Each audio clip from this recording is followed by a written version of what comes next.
Assalamualaikum warahmatullahi wabarakatuh. Perkenalkan, nama saya Rizwania Eka Mindayani. Di sini saya akan menjelaskan mengenai pengolahan mina padi. Sebagai pengantar, peningkatan jumlah penduduk berpengaruh pada meningkatnya pembangunan yang mengancam lahan pertanian dan akhirnya berdampak pada menurunnya produksi beras. Selain beras sebagai kebutuhan pokok yang mendukung ketahanan pangan dari sektor pertanian, ikan juga menjadi komoditi unggulan di sektor perikanan. Ikan sebagai sumber protein hewani mulai dilirik masyarakat karena sangat bermanfaat untuk kesehatan. Pemanfaatan lahan sawah untuk pertanaman padi dan tempat pemeliharaan ikan merupakan solusi untuk meningkatkan pendapatan petani, karena keduanya bersifat komplementer tanpa mengganggu keberhasilan satu sama lain, sehingga pada akhirnya diperoleh hasil yang optimal. Sistem mina padi sangat efisien dalam penggunaan lahan, namun aplikasinya masih jarang ditemukan. Hal ini dikarenakan dalam penerapannya membutuhkan pendidikan dan pelatihan tentang teknik budidaya ikan dalam sawah.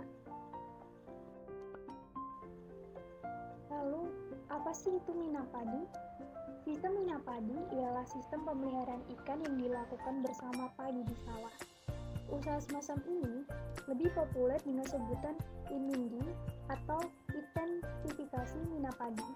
Umumnya, sistem ini hanya digunakan untuk memelihara ikan yang berukuran kecil atau menumbuhkan benih ikan yang akan dijual sebagai ikan konsumsi. Selanjutnya, ada keuntungan yang didapatkan dari mina padi. Yang pertama, meningkatkan pendapatan petani. Kedua, membantu mempercepat perbaikan lingkungan karena dengan mina padi akan mengurangi gas metan yang dibuang dari sisa pemumpukan. Yang ketiga, menghemat penggunaan pupuk.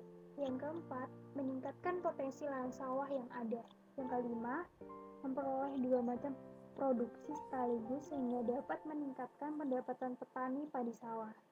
Yang keenam, meningkatkan konsumsi ikan guna perbaikan gizi keluarga. 7. Petani menjadi lebih rajin mengawasi sawahnya karena harus mengecek air yang masuk ke sawah dan mengecek sari agar ikan tidak keluar. Yang ke-8, memperbaiki struktur tanah karena ikan dalam mencari makan membolak-balik tanah. Dan yang ke-9, dapat menekankan pertumbuhan gulma, mengurangi serangan hama dan penyakit, dan dapat meningkatkan musuh alami bagi tanaman. Dan kotoran ikan merupakan pupuk organik bagi tanaman padi.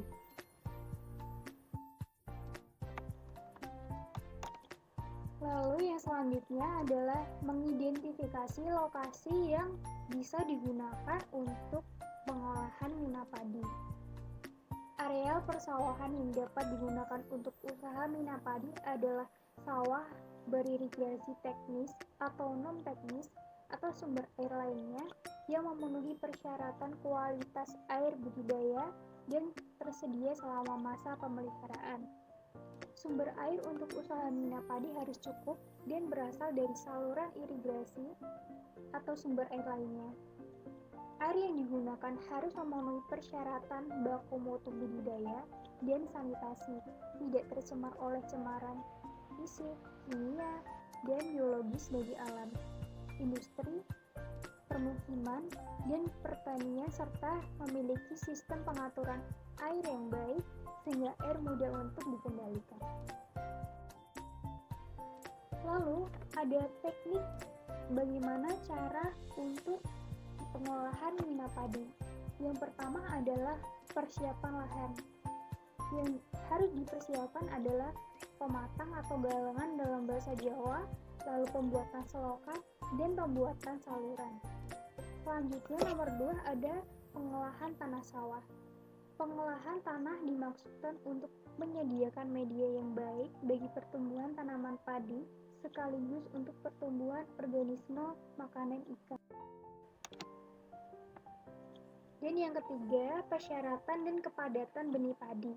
Untuk mendapatkan hasil yang memuaskan, benih ikan yang ditebarkan telah memenuhi omnivora atau pemakan segala. Biasa hidup di perairan dangkal dan tanah panas, disukai masyarakat, nilai ekonomisnya tinggi, dan biasanya ikan yang ditebarkan itu adalah ikan nila. Lalu penebaran benih ukuran 5-8 cm ditebarkan sesudah 5 hari dari penanaman padi dengan kepadatan 30.000 ekor per hektar dengan lama pemeliharaan 30-40 hari. Untuk mendapatkan ikan konsumsi, benih ikan 5-8 cm dengan padat penebaran 20.000 ekor per hektar dengan lama pemeliharaan 50 hari. Yang keempat, cara memanen ikan. Yang pertama, ikan digiring sehingga terkumpul di pemilir atau bak penampungan. Kemudian air diturunkan kembali hingga ikan dapat dipanen dengan mudah dengan menggunakan serok. Yang kedua, ikan panenan ditampung di penampungan berisi air bersih.